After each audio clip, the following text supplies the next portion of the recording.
Hello everyone, কেমন আছেন সবাই? আমি কিন্তু ভালো আছি। আপনারা জানেন তো আমরা কিন্তু সেই ক্রিকেট খেলার উদ্দেশ্যে রওনা দিয়ে দিয়েছি গোপালগঞ্জে। বাইরের ভিউ তো আপনি দেখলেন, এখন দেখেন ট্রেনের ভিতরকার ভিউ, কি একটা অবস্থা। ছেলেবেলে কিন্তু ঘুমে পাগল, আর এই ভাই তো বাপরে বাপ বাবুকে টাইম দিচ্ছে, ঘুমে বেঘোর এক একটা। আমাদের এখানে কিন্তু সব ধরনের ক্রিকেটার আছে, জাতীয় টিম থেকে ম্যারাথন টিম, খাদক থেকে আছে পাতলা, চিকন থেকে আছে মোটকা, সব ধরনের ক্রিকেটার বয়কে নিয়ে কিন্তু আমাদের এই টিমটা সমন্বয় করা হয়েছে। যাদের ঘুম বেঘোর ঘুম, রাতে ঘুমায় দিনে ঘুমায় সকালে, কারণ একটাই, তারা মাঠে সময় দেয়, তারা ড্যাশ অন্য জায়গায় সময় দেয়। কিসে সময় দেয় সেটা কিন্তু আপনারা কমেন্ট করে অবশ্যই জানাবেন, ঠিক আছে? এখন আমি আপনাদের কারিশমাটিক কিছু ব্যাপার দেখাবো। এই হচ্ছে আমার ভণ্ড বন্ধু, সবসময় বেশি কথা বলে, পারফরমেন্সের খাতিরে কিন্তু জিরো, কিন্তু ভাই কথা মুখে ফাপড় চরম নিতে পারে। ব্যাটসম্যান হিসাবে ভালো, আসলে তাকে পচাচ্ছি না, সে ভালোই খেলে, কিন্তু প্র্যাকটিস না করলে আসলে যা হয় তার ফল আমার এই বন্ধুকে দেখলেই বোঝা যায়। সে কিন্তু মুখে মারে 5টা 6, দেহ দেখালে যাক। তো তার কাছে কোনো আশা নাই। খেলার শেষে আমরা চলে গিয়েছিলাম ঘুরতে। আর এই ঘোরার শহর কোথায় জানেন তো? গেস করেন তো এটা কোথায়? অবশ্য পারবেন, কারণ এটা আর কোথাও না, এটা সবথেকে সুন্দর শহর, লন্ডন শহর বলা হয় যেটা। লন্ডন শহর কোন শহরকে বলা হয় এটাও কিন্তু আপনাদের কাছে প্রশ্ন, অবশ্যই কমেন্ট করে জানাবেন যে লন্ডন শহর কোনটা। হ্যাঁ বন্ধুরা, আমরা চরম লেভেলে ঘোরাঘুরি করে, আমি একটু আবার নামাজ কালামে খুব বিশ্বাসী, তাই একটু টুপি দেখতে গিয়েছিলাম যে আসলে টুপির কালেকশনটা কেমন, আতরের কালেকশনটা কেমন। মানে খুবই সুন্দর, কোয়ালিটি যেমন তার থেকে বেশি সুন্দর এই দোকানের যে ডিজাইন বা দোকানের যত মালামাল, আমার কাছে যা সুন্দর লাগছে, জাস্ট অসাম, যা বলে বোঝাতে পারবো না। এখানে একটু আবার আমি ভন্ডামও করছিলাম আমার এক ছোটো ভাইয়ের সাথে, $0 ভন্ডামে, যে আমরা ঘুরতে গেছি, অনেকজন আবার যায়নি, তাদেরকে বলছিলাম কিরে কী অবস্থা দেখ, আমরা কিন্তু চলে এসেছি, তোরা তো আসিসনি।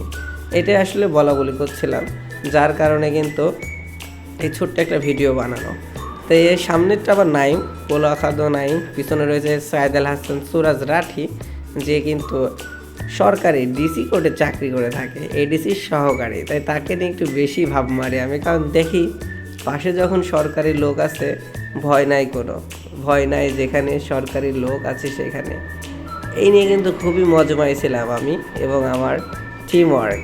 তো আমরা এভাবে অনেক মজা করছিলাম একসাথে, দারুণ সময় পার করছিলাম হাওরের মাঝখানে। এই হাওরটা কোথায়, হাওর বলে দিলাম, আল্লাহ, হাওর বলে দিয়ে আসলে জেনেই গেল। তা হাওরের এখানে খুব প্রান্তিক প্রকৃতির মজা নেওয়ার শেষে ছোটো ভাই কিন্তু চারিদিকে একটু ভিউটা আমাদের দেখানোর ব্যবস্থা করছিল। সবাই হয়তো ভাবতে পারে কোন এলাকায় গেছে, বন্যা টন্যা হয়তো হয়ে গেছে। হ্যাঁ, এই আসলে বন্যা না, এটা সেই এলাকা যেখানে আছে চরম বিনোদন, মজা এবং ফুরফুরা মেজাজ। টিকিট কাউন্টার, এই টিকিট কিনছি কেন, হাওড়ে প্রবেশ করতে গেলে অবশ্যই টিকিট কেনা লাগে, এটা এখানকার বাধ্যতামূলক একটা ব্যবস্থা।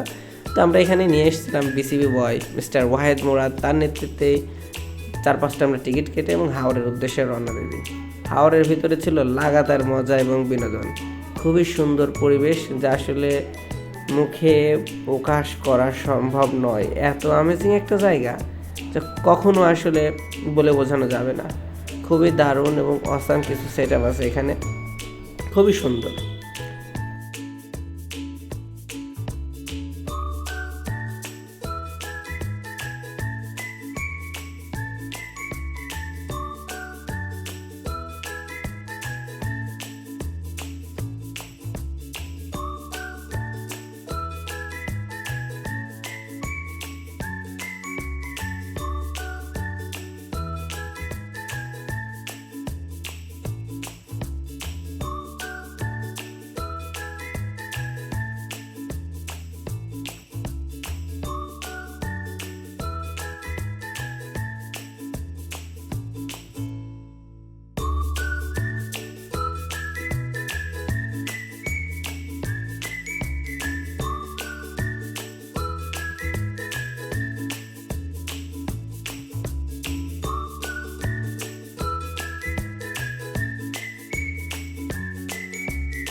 হাওরের ভেতরে কিন্তু খুবই দারুণ একটা মুহূর্ত পার করেছি। আসলে যা বলে বা প্রকাশ করা সম্ভব নয়। আমরা সবাই খুবই অনেক আনন্দের সাথে আসলে আমাদের এই ভ্রমণটি স্মৃতিচারণ করে রাখতে চাচ্ছিলাম। বড় ভাই, ছোট ভাই এবং সিনিয়রদের সমন্বয়ে সবাই কিন্তু ব্যস্ততার পরেও আমাদের আসলে এই ঘোরাঘুরিটা হয়ে থাকে। দারুণ মুহূর্ত পার করেছি এই হাওরের ভেতরে। ওয়াচ টাওয়ারও আছে। আপনারা আসলে যারা ঘুরতে ভালোবাসেন তারা অবশ্যই যাবেন। আসলে সময় পাওয়া খুবই কঠিন। যখনই সময় পাবেন তখনই আসলে ঘুরতে বেরিয়ে পড়বেন, আবার যখন সময় পাবেন তখন দেখবেন পকেটে মাল নাই। তো এই মাল নিয়েও সব কিছু নিয়ে আসলে খুবই ধরাশায় আমরা থাকি, যার কারণে আসলে আমাদের ঘোরা খুবই কষ্টসাধ্য। তারপরে বন্ধুরা অবশ্যই আপনারা ঘুরতে আসবেন, ঠিক আছে? ঘুরতে না আসলে আসলে কখনো মজা নেই শরীরের জীবনে। তো এইভাবে আমরা কিন্তু জঙ্গলের ভিতরে চলে গেছি, পানি আর পানি থই থই করছে। আমি তো একটা অ্যানাকন্ডার ভাইব পাচ্ছিলাম যে অ্যানাকন্ডা না কখন কোন থেকে উড়ে আসে, ধাপ করে আসে আমাকে নিয়ে চলে যায়। আমি বলছিলাম ভাই আমার কিন্তু বিয়ে শাদী হয়নি, বিয়ে শাদী করতে হবে, বউ বাচ্চা পালতে হবে, এখনই যদি আমি পানির ভিতর পড়ে মরে যাই ভাই কী হবে নি আমার ফিউচারের। তো এই নিয়ে অনেক মজ মাস্তি। এই আরেক ভাই ফ্যামিলি সহ চলে আইসে, বউ নিয়ে খুব মজা নিচ্ছে। সামনে ছেলে জঙ্গল দেখাই তো খুবই ব্যস্ত। তো আপনারা যারা সদ্য বিয়ে টিয়ে করেছেন অবশ্যই এখানে আসতে পারেন। খুবই সুন্দর জায়গা, খুবই খুবই সুন্দর, মানে অসাম। তারপরে আমরা নৌকা নিয়ে বেরিয়ে পড়ি। আমি আবার এখানে খুব চিল মোডেছিলাম, বললাম একটা রিলস বানাবো, ভিডিও কর। ছোটো ভাইকে দিলাম ভিডিও করতে, ও তো দারুণ ভরপেট একটু মুহূর্ত ভিডিও করে দিল। খুবই সুন্দর পরিবেশ। ভিডিওর গ্রাফিক্সটা দেখেছেন, পিছনে ক্লাউডটা দেখেন, খুবই সুন্দর। হ্যাঁ, আসলে আমি এইভাবে ভিডিও করে থাকি, কারণ আমি ভণ্ড বাবা। হ্যাঁ, মিস্টার ভণ্ড বাবা সাদ্দাম খান। আমরা চলে আসছি কিন্তু ইন্ডিয়ার ভিতরে। ওই যে দূরে যেটা দেখছেন ওইটাই কিন্তু চোর ইন্ডিয়া। ইন্ডিয়াতে গেছিলাম একটা কারণে। ইন্ডিয়া গেছিলাম ইন্ডিয়ার মানুষকে দেখতে না, ইন্ডিয়ার পাহাড়কে দেখতে। তো খুবই ভিউ দেখে খুবই মজা লাগছিলো এবং খুবই সুন্দর লাগছিলো। তো এইরকম ভিউ পেতে হলে আপনাদের অবশ্যই ঘুরতে বেরোতে হবে। আর এই ঘোরার জায়গা কোথায় জিজ্ঞেস করবেন কমেন্ট সেকশনে, অবশ্যই আমি কিন্তু বলে দেবো। আর রাস্তাতে যে কোনো মজা নাই। যদি আপনাদের হাতে সময় থাকে অবশ্যই নৌকা নিয়ে বেরিয়ে পড়বেন। নৌকাতে যাবেন, প্রকৃতির যে view just awesome awesome awesome. এর থেকে সুন্দর ভিউ আর কখনো হয় না। আমি পুরো ট্যুরটায় চরম মজা করেছি। আর এই যে এখন তো শুরু করে দিয়েছি পাথর ব্যবসায়ী রিলস। হ্যাঁ, যে এই পাথর নিয়ে তো আমার আসলে বিক্রি করার কথা ছিল আমার শ্বশুরের কাছে। মেয়ে দেবে না, মানে এই পাথর বিক্রি করে দরকার হলে আমি বিয়ে করবো। তো যাই হোক, অনেক মজা করছিলাম, এই মজার কোনো শেষ নাই।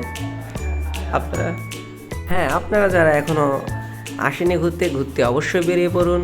ফ্যামিলির চাপ সবসময় থাকবে, ব্যস্ততা সবসময় থাকবে, এরই ফাঁকে একদিনের সময় বের করে চলে আসুন ঘুরতে।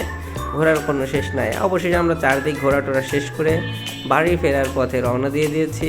তার ভিতরে আমাদের সেই রূপপুর পারমাণবিক কেন্দ্র, যা খুবই সুন্দর। ক্যামেরা বন্দি করতে আমার ছোটো ভাই কখনোই ভুল করে না, সে আবার খুব এক্সপার্ট। খালি বলা মাত্রই সেই ক্যামেরা ভিডিও করা শুরু করে দেয়। তার এই একটা ভালো গুণ আছে, তাছাড়া তার ভিতরে কোনো গুণ নাই। তো আমরা পারমাণবিক কেন্দ্র দেখে আমার তো মন ভরে গেছে, কিন্তু কাছে যাওয়ার সৎ সাহস নাই। স্টেশনের প্ল্যাটফর্ম দিয়ে আমরা চলে আসছিলাম বাসার উদ্দেশ্যে। তো যারা ভিউয়ার্স, আপনাদের উদ্দেশ্যে আমি একটা কথাই বলতে চাই, যারা আসলে ঘুরতে ভালোবাসেন, খেতে ভালোবাসেন, তারা অবশ্যই ঘুরতে আসবেন। যারা এখন এদিক সেদিক ঘোরাঘুরি করছো তারা অবশ্যই চলে আসো। নির্ধারিত সময় শেষে কিন্তু বয়স হয়ে যাবে, আর বয়স হয়ে গেলে কিন্তু এমন সময় আর সুযোগ কখনোই থাকবে না। সো ভিউয়ার্স, তোমরা তোমাদের মন্তব্য অবশ্যই কমেন্ট সেকশনে জানাবা এবং লাইক ফলো দিয়ে পাশে থাকবা। আমি সামনে নতুন নতুন ভিডিও নিয়ে তোমাদের অবশ্যই দেখাবো যে আমার ফিউচার কি, ঘোরার মজা কি, সব সুখ শান্তি সব কিছুই তোমাদের দেখাবো। ধন্যবাদ। আসসালামু আলাইকুম। ভালো থাকবেন, সুস্থ থাকবেন এবং আমার জন্য বেশি বেশি করে দোয়া করবেন। Thank you so much.